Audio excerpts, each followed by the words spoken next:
babalik sa kanila ang ginawa nila sa iyo. Kung may ginawa silang masama, kung may ginawa silang hindi mo gusto at grabe ang naging epekto sa iyo at nadamay ang ibang tao, hindi iisa ang araw. Babaliktad at babaliktad ang oras na ginawa nila sa iyo.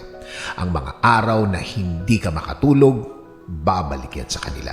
Kaya mga ginagawa nila, huwag pansinin at mag-move on. Lagi kong sinasabi na huwag gaganti. Huwag gagawa ng isang bagay na baka bumalik din sa iyo. Huwag susuklian ng masama, ng kasamaan din. Baka kasi hindi mo makontrol ang sarili mo at baka may masaktan ka din nang hindi mo sinasadya. Minsan ang akala nila kapag nanahimik tayo, akala nila mahina ka, akala nila tinatanggap mo ang pagiging api mo. Hindi, hinahayaan mo lang ang dapat mangyari. Hinahayaan mo lang ang dapat na maging sitwasyon niya.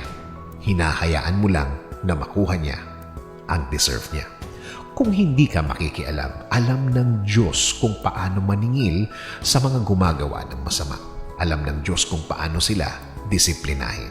Basta hayaan mo lang siyang gawin niya ang kanyang duty bilang tatay mo. Sino bang tatay ang pumapayag na apihin ang kanilang mga anak? Kaya diretso lang, cool lang. Ang dapat mangyari ay mangyayari. Yan ang pinakaganti mo. Matutong mag-move on palagi. Mahirap, pero pwede. Lagi dapat ang tingin mo ay sa dulo. Sa dulo na ikaw ang successful. Dahil pinili mo ang magpakakalma sa sitwasyong dapat galit ka, pero wala kang pakialam at nagtrabaho ka lang ng tuloy-tuloy. Let us pray. Panginoon, lagi mo kaming ingatan. Lagi mo kaming protektahan.